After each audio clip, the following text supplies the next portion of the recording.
The Metro East Sports Podcast is proudly presented by Little Caesars Pizza, locally owned by lifelong 618 residents who are proud to serve our community. Home of the hot and ready pizza and 12-time world champions of value, Little Caesars makes game night, practice night, and family night easy. Check them out in Alton, Glen Carbon, Troy, Collinsville, Shiloh, or Granite City today.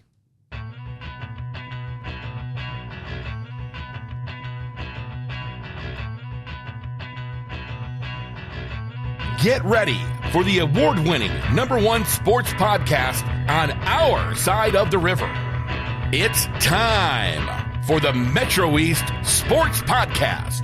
From the front office Wealth Strategies studio in beautiful, hot Edwardsville, welcome to the Metro East Sports Podcast, talking all things sports in the Metro East.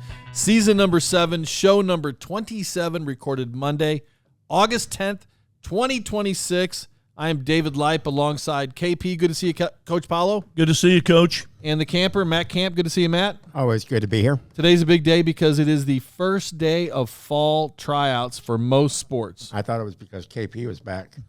It's a special day because KP is back. That's right. Also. All right.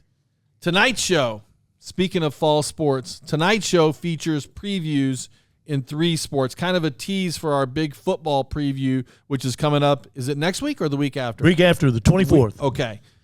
Tonight, we're going to talk Western Illinois Valley Conference football with expert who covers Camp Point, Jack Hull. He's a big deal in that region. He knows the ins and outs. So before we do our big preview, we're going to find out what's going on in Western Illinois. Small schools especially, like Calhoun, where you and I spent some time. He'll be up to Carrollton. He'll know all that up that way. Yeah, he'll be great to talk to via the phone line. Guest number 2, we are going to do our full girls volleyball preview with our volleyball expert, Jack Grimm, head coach at Civic Memorial High School now. He'll be here. And then guest number 3, segment number 3, we're going to meet with one of the preeminent golf coaches in the area, Chris Eddy from O'Fallon, girls coach, is going to be in the studio to do a preview of girls golf this fall. So we're going to talk girls golf, volleyball, and WIVC football tonight. Yeah, and Chris and the girls golf programs around the area, they've got a quick turnaround. There's some teams that are playing on Thursday. This week, yep. I saw that. And they started today. Yes. You get and 3 they days, play 3 days of tryouts, and then they get going. Thursday. That's crazy. Okay. All right, before we start with these segments, I want to thank partners. Cassens Chrysler, Dodge, Jeep, and Ram. Keller Williams Marquis, the Blasting Game Group. Integrity Spine and Joint Center. Front Office, Fiduciary Network, Oakbrook Golf Club. Play It Again Sports, Edwardsville, Joe's Market Basket, and Del Mar Mortgage. And 3 things I'm going to beg you for before we start. Number 1, subscribe to this podcast. It's free, and you'll love it. Number 2, follow us in all of our social media platforms, X, Facebook, the Gram, and check out Luke Slemmer's work on YouTube. And number 3, if you have a story idea, email me at mespdave@gmail.com. And remember, you can nominate your favorite team for Integrity Spine and Joint Center Metro East Team of the Month. Could be a park and rec team, could be a middle school team, a high school team. You get to decide.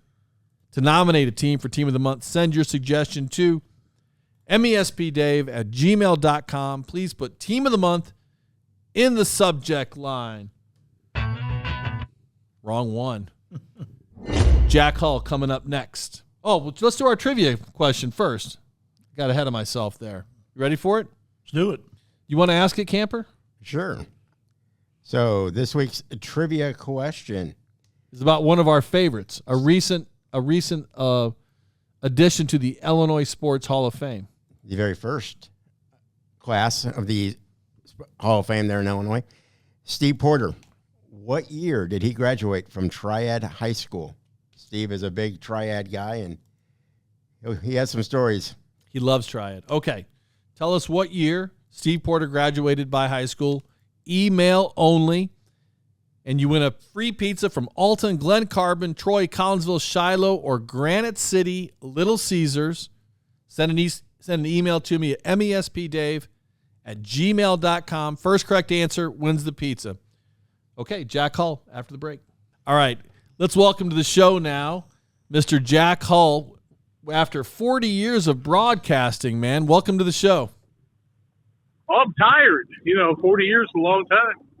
Well, you are calling us as you drive. Aren't you headed to Effingham right now? We're heading to Mount Vernon. My wife's got a little work to do, and I'm her Uber driver. So, it's a great gig. All right. Well, you live in Pittsfield, and you cover Camp Point, whom you've covered for about 15 years now?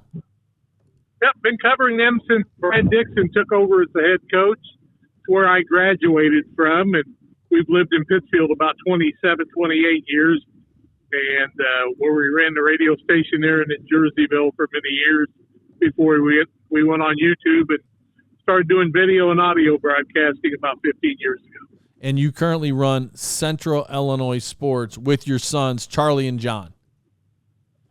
Actually, yeah, I kind of do what they tell me to do at this stage. They're 40 and 37, and I started them broadcasting when they were 10 and 12, and so they kind of taken things over, and they let the old guy follow along and go do his own thing. So that's a good deal. The first thing I think of is with YouTube, you're able to self-publish. Unlike the old days, 15, 20 years ago, you had to have the consent and the cooperation of a radio station or a television station, but now you can just, new media, put it out there yourself. Yeah, the really good thing about that is you get grandmas and grandpas that are snowbirds in the wintertime, or a guy who's a truck driver that doesn't get a chance to listen to or follow his kids, or somebody who's in the military. You're able to put their children right in front of them while they compete, and that's a pretty cool thing. That is a really cool thing. I want to make sure you know that you're on the line also with Coach Kevin Paulo. Hi, Jack. And Matt Camp. How are you, Kevin? I'm doing great, sir. How are you? And also We are Matt Camp. blessed. And also Matt Camp of the Intelligencer. Very good to talk to you. Well, it's good to have somebody with some intelligence, so that's a good thing. So you guys, you're looking forward to a fall season of sports in the WIVC, and we can talk about football, but what other stories or what other teams are you really looking forward to covering this fall? Well, we cover the WIVC with Camp Point Central being one of the leaders in the north end of things, and then my boys cover the Sangamo because Pittsfield's in the Sangamo, going over to Williamsville and also Stanford, Olympia, Maroa. So a lot of good programs in that area. And so we get to cover a tremendous number. But in the north side of the WIVC, Brown County finished second last year as they beat Calhoun, who will lead the south end of the WIVC on the final play from the 3-yard line, held them out. And, of course, Lena Winslow was a little bit tough for any of them. But Brown County's loaded, going to be coming back with a lot of great talent. And so Camp Point Central and them will be the two teams to really watch out for on the north side of things.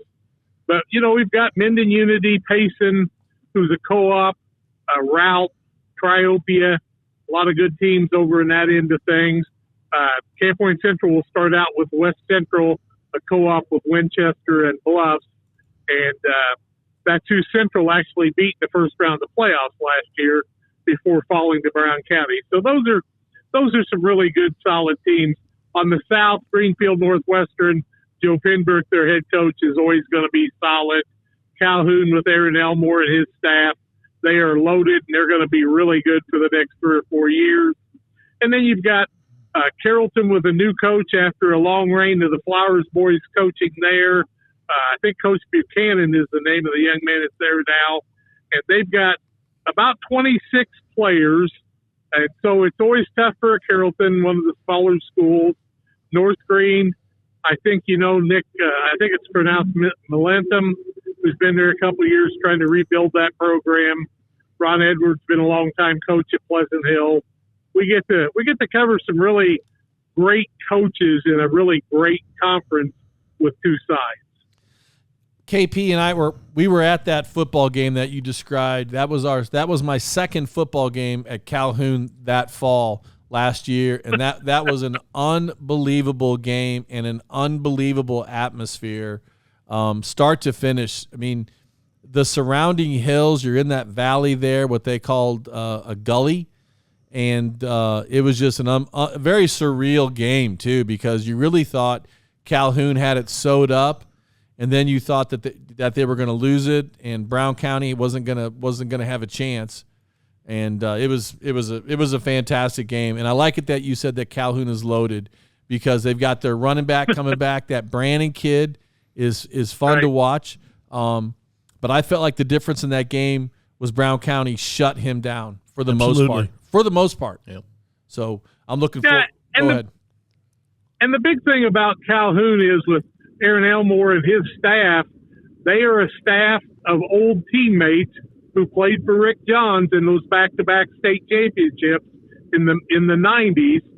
And so they've really worked hard to rebuild that Calhoun program and get it going. And we were in the end zone right in front of the play, and Brown County shot their linebackers, shot their linemen, and shut Calhoun down. But anything could have happened in that one. And Brown County got on a great roll when they beat Camp Point Central in round 2.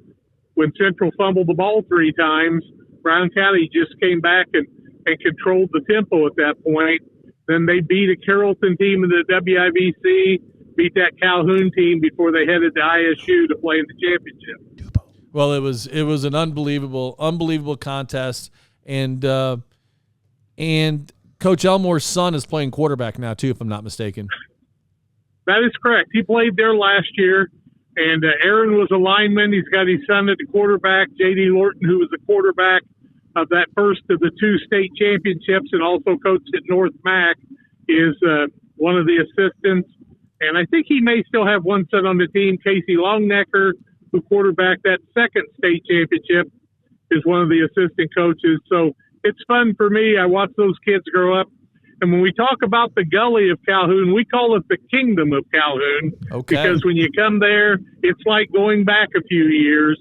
And you have to think about in those mid-90s when Calhoun won those state championships, their entire county was surrounded by the Illinois and the Mississippi River and the floods. And so them winning at that time meant a lot to those communities.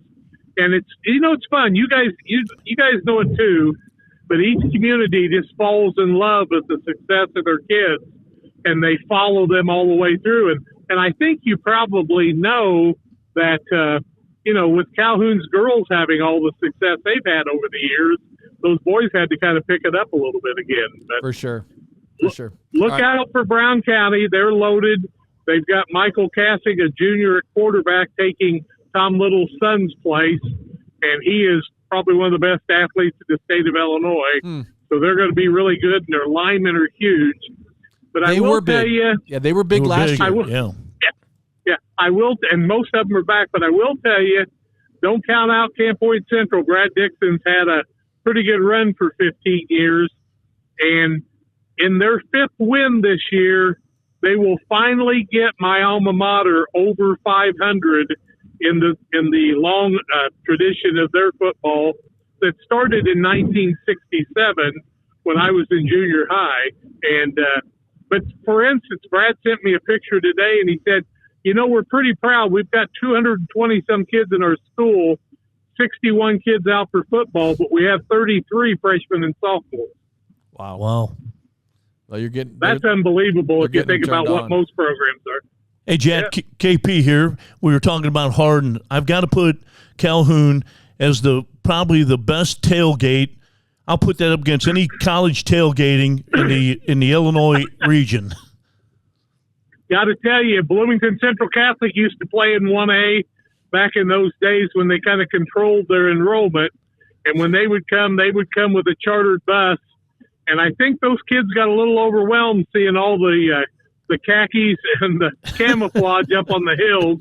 And I always like to tell them, I think a deer ran across and 4 people took it down, 2 shotguns, 2 bow and arrows, and it might have scared them a little bit. That deer had no chance. It's going back in time, let me tell you. I tell you what, and it's because they're by the fairgrounds. So you're not on school property there, you're on the fairgrounds. So people can let their hair down just a little bit. But the food was amazing. The smells. It was a fantastic day. So the Hooner Nation was very hospitable to us. And shout out to Leif Lorton, His brother is the offensive coordinator that you mentioned a few minutes ago. But he's He's Right. a longtime friend of ours, and he brought us in that day and gave us the tour. So anyway, all right. How about some other stories that you're looking forward to checking out this fall in the WIVC, other than football? Volleyball. You mentioned the success of the Calhoun volleyball program. Are there some volleyball teams that are going to have a strong fall that you're looking for? Is there much soccer played in the WIVC? Is there any soccer played in the WIVC? Absolutely none. Actually, when kids are about 10, if they have a soccer ball, their parents poke a hole in it so that they don't play soccer anymore, so that they all play football. And that's probably even with some of the girls, because the youth football programs, the WIVC and Pittsfield play together with Q&D and a few others. And so it's quite a story. Volleyball-wise, Brown County should be good in volleyball, but they are so good in basketball on the girls' side that there's really not a lot of crossover in that. But you've got to look at, a Carrollton who year after year is always good. Greenfield's built a pretty good program in girls sports over time. But there's only a couple of schools that are in that double conference in the north and the south that don't co-op. So the number game gets a little tough, but you see the same people playing multiple sports, and baseball is really a strong sport in the WIVC, and that Brown County squad is going to be really good there, as is the Calhoun, Greenfield, and others. And so it's kind of fun. Camp Point Central and Minden only play football in the WIVC, and then they pick up some other schools for basketball in their conference at that point. So it's not all WIVC when it comes to that. Camp Point Central and Minden end up going up with like Macomb, West Hancock, Illini West, and others playing some other sports. I think some people, when they think of Illinois high school sports, they're thinking of Mount Carmel, and they're thinking of Edwardsville and O'Fallon, and they're thinking of Marist and New Trier and Hinsdale Central. They're not talking about Maroa-Forsythe. They're not thinking about Calhoun. What are these people missing? What don't they see? Well, they're missing it if they don't realize that Byron, that only has a population of about 3,500, with a lot of little schools that come in there, and I have a lot of friends and relatives up that way, have controlled football. I pulled into Lena about 8-9 summers ago, because my grandson was playing in a state Little League tournament in Freeport, and I drove around town just going, okay, what is the scoop here? Why are these people so good in football?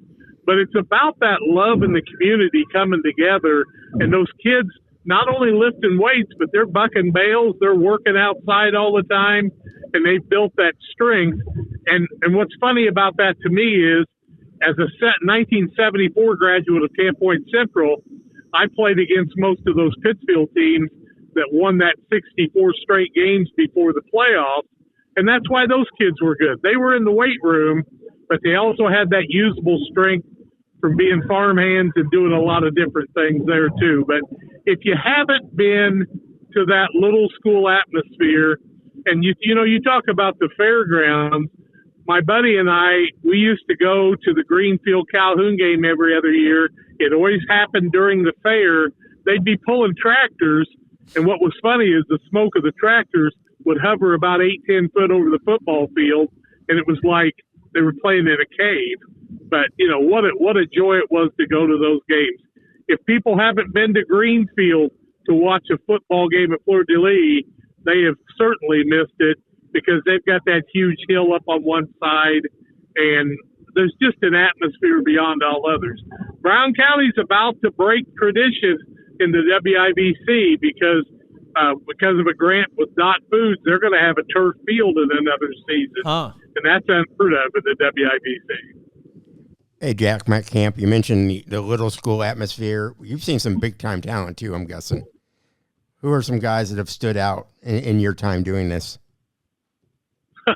I always start with Patrick Bowman. Dan Bowman that coached at Greenfield's son. When he got done with high school, he was the leading rusher in the state. Now he's about 15th or 20th, of course. He was phenomenal. But I saw the Carthage and La Harpe teams playing a championship against each other, and Wyatt Green played for Carthage at that time before the Illini West days. But I mean, Ron Grist was a guy I played both ways against. He was an All-American, went to Mizzou, later ended up at Western in the 70s. Those are guys that were just phenomenal. I watched guys from like little old Astoria that just had some kids that played their hearts out and pulled upsets against each other, because you just needed to realize when you were playing against them, they were serious and they were going to give you all they had. On the girls' side, on the guys' side though, watching Jonah White when he was in high school, and David Booth or Charlie Booth and some others from there, but then seeing Jonah's daughter play on a state championship basketball team, just the love of watching those kids. But the ones I remember more than anything are those linemen that did all the work that made it all possible. And I've got to tell you guys this.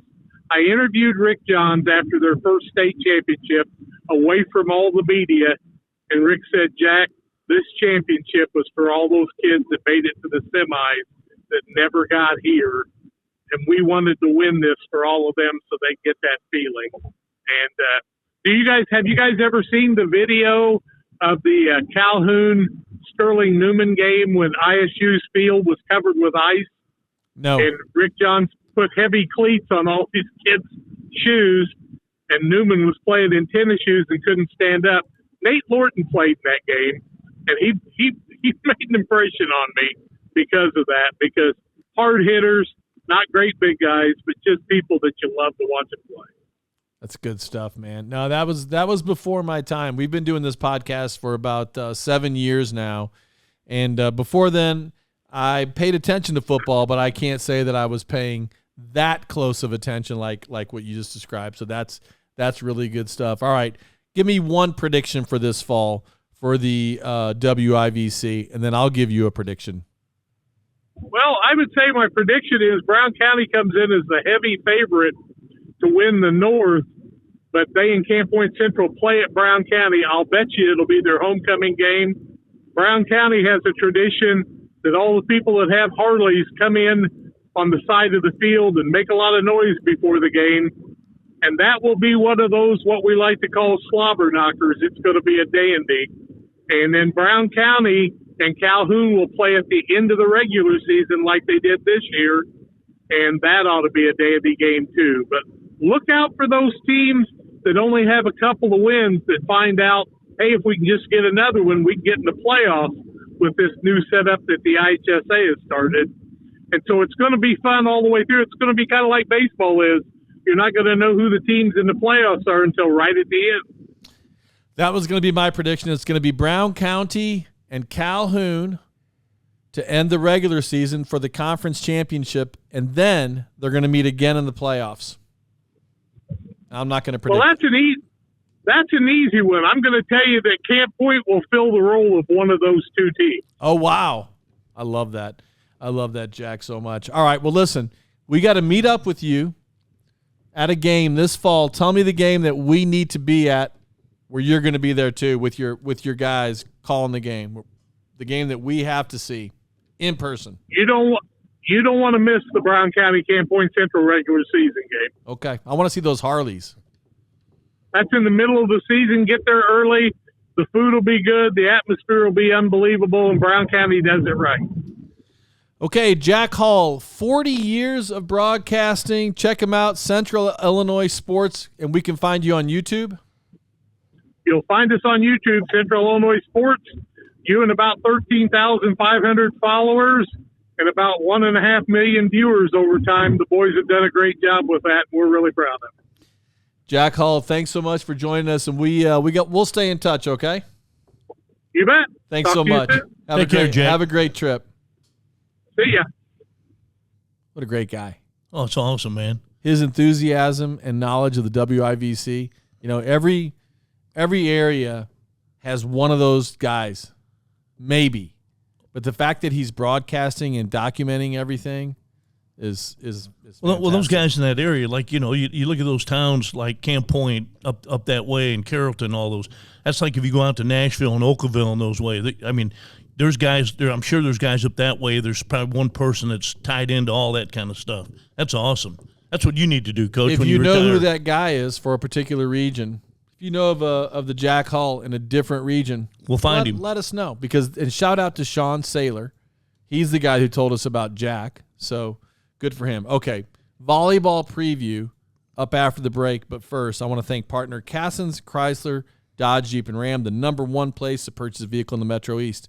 If you're in the market for a new or a pre-owned car, check out Cassens Inventory in person, where they've been for 28 years, or online at Cassens.com.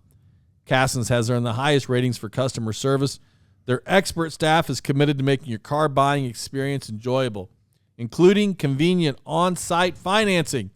I've purchased 5 vehicles there, including a brand new Gladiator. I guess it's 3 years old now, but it still runs like it's new. It's awesome. That's why I still call it brand new. And I will not purchase a vehicle anyplace else. With over 90 years of experience in the Metro East, Cassens is the clear-cut leader for quality, service, and customer satisfaction. Go see Steve, Cliff, Holly, Greg, Bob, Mike, or Evan today. And if you're looking to buy or sell a home in the Metro East on the Illinois or the Missouri side, please give our partners at Keller Williams Marquis, Jeb and Ginger Blasingame, the chance to serve you. They have offices in O'Fallon and Edwardsville with more than 165 agents.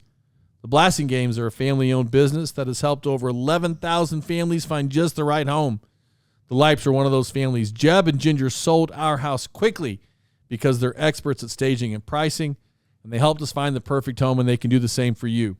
No wonder they've been ranked in the top 10 real estate teams in North America.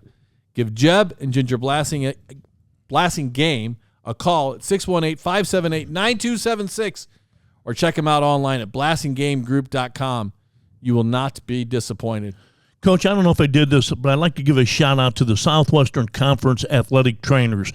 I think I touched a little base when I was able to attend their seminar, but the work that those folks do, not only just during the season but off-season to sharpen their tools of their trade and these conferences, a shout-out to them because, they do a heck of a job for our schools in the Southwestern Conference, and I like to put a shout-out to them. Good for you. And especially Aaron At East, yeah. Aaron Kremel, is it? Kremel. Kremel, yeah. Aaron Kremel, great job, and those guys do wonderful work. Okay, volleyball preview with Jack Grimm up next.